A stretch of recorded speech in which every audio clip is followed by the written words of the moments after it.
So we're looking at applications now. So this is page 317 from the chapter 2 review. And let's look at 160 first.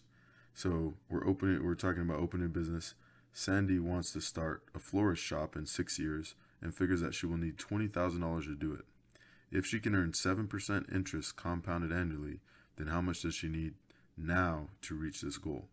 So since it's how much she needs now, and we know how much she needs in the future, this is a present value, right? We're trying to find the amount now. So present value, remember, equals the amount times 1 plus the rate to the negative number of years, okay? So if we plug in what we know here, the amount that we want to receive is A. So I'm going to plug in 20,000 for A, the amount that we need to earn or that we want to earn at some point. And then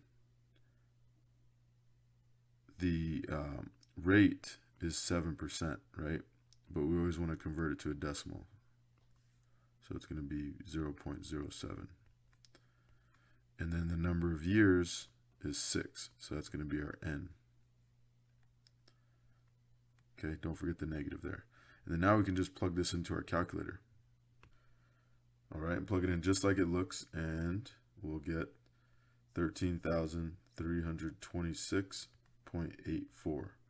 And then dollars. Don't forget your units. And don't forget that with money, we're going to round to the nearest cent, right? So nearest hundredth, in other words.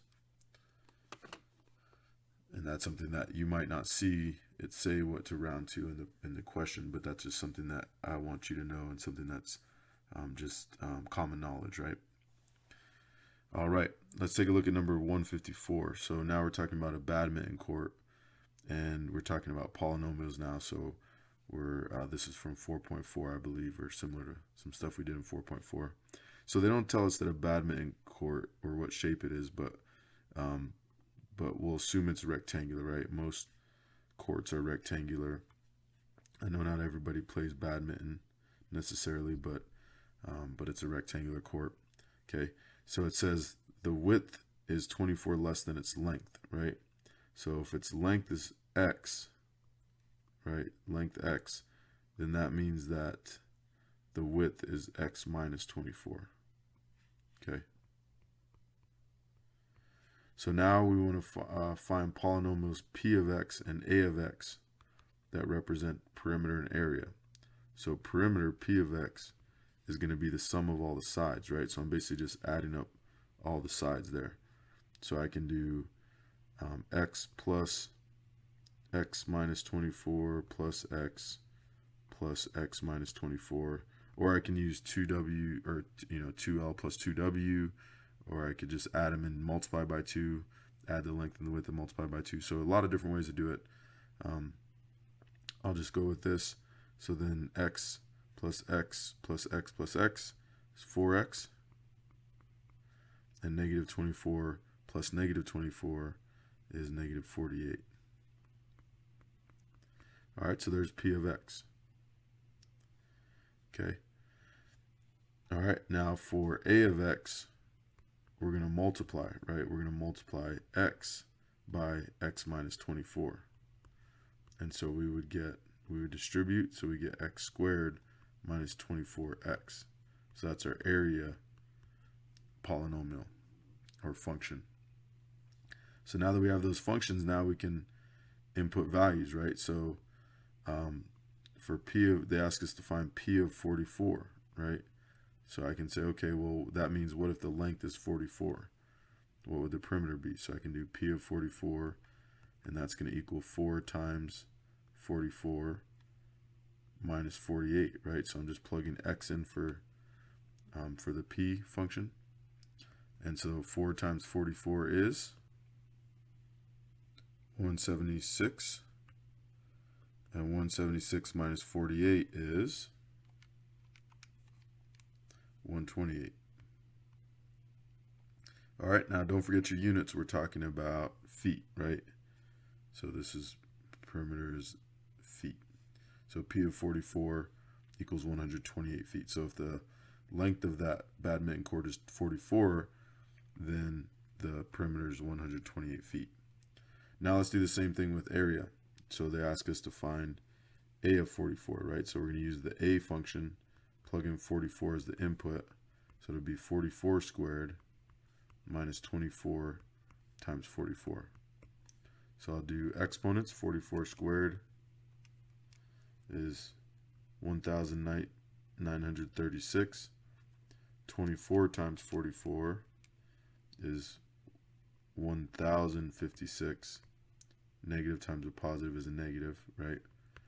So then I'll subtract 1936 minus 1056, and that gives me negative 800, or excuse me, did that backwards, 880, right?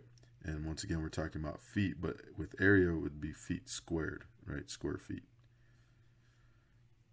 All right, so if we had a badminton court that was 44 feet long, then the perimeter would be 128 and the area would be 880 square feet. All right, one last example. Let's look at 156. Boombox sales. I don't know if you know what a boombox is, but it's basically a big radio with built-in speakers that you could carry around. Before we had Bluetooth speakers and things like that, you'd put your cassette tape in there and blast some music. And anyway, sometimes you might see old movies, people carrying boomboxes on their shoulders and things like that. Anyway, good times. So, a retailer of boomboxes knows that at a price of $Q each, he can sell 900 minus 3Q boomboxes per month. Find a polynomial R of Q that represents the monthly revenue for boomboxes. How many boomboxes will he sell if the price is $300 each? Okay, so so we're talking about revenue. So revenue is how much money is coming in, right? So how much money that you are bringing into your business. And so what we're doing here is we're selling this many boom boxes, right? This is the quantity. All right, and we're selling them at this price, right? So one way to calculate revenue is quantity times price, right? How many I sell times the value of each, or the price of each that each item that I'm selling. Okay, so basically R of Q can be the number of dollars, Q, the price, times the quantity, which is 900 minus 3Q. Okay, don't forget about these parentheses here, right? Because we want to multiply the price times the whole value, the whole quantity, right? Not just 900. So don't forget the parentheses. All right, so that's our function. We'll simplify here by just distributing. And so we'll get 900Q minus 3Q squared. So that's our revenue function. Okay. And then they're saying, okay, how many boom boxes will he sell if the price is 300 each? All right, so that they're actually not asking for the revenue, they're asking for the quantity, right? Remember, this is the quantity.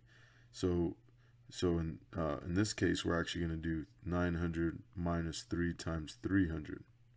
Okay, so we're going to plug in 300 there for Q into the quantity equation or function or expression. All right, so negative 3 times 300 is 900, so we end up with 900 minus 900, which equals 0.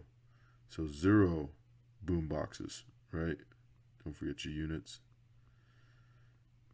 So we would sell you 0 boom boxes if the price was 300 each. Okay, so what does that mean? Maybe lower the price, right?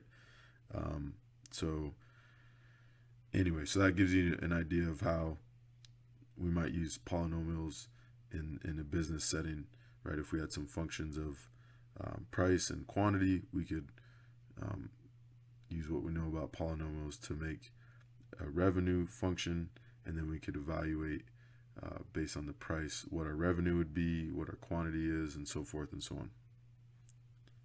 All right, so check back through some of the examples, and the review doesn't have, all of the different types of applications, so you might want to check back through 4.2, 4.4, 4.5, and look at some of those applications that we did on the homework, and make sure that you can do those, right? Because those are all fair game for the test. All right, let me know if you have any questions. Keep working hard, and bring your questions to class on Tuesday, and or email me, or plan some time to come in during A, B, or G block.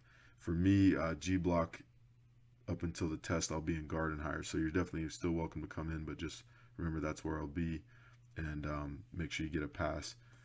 Come get a pass from me beforehand, and then we'll study in there. Okay.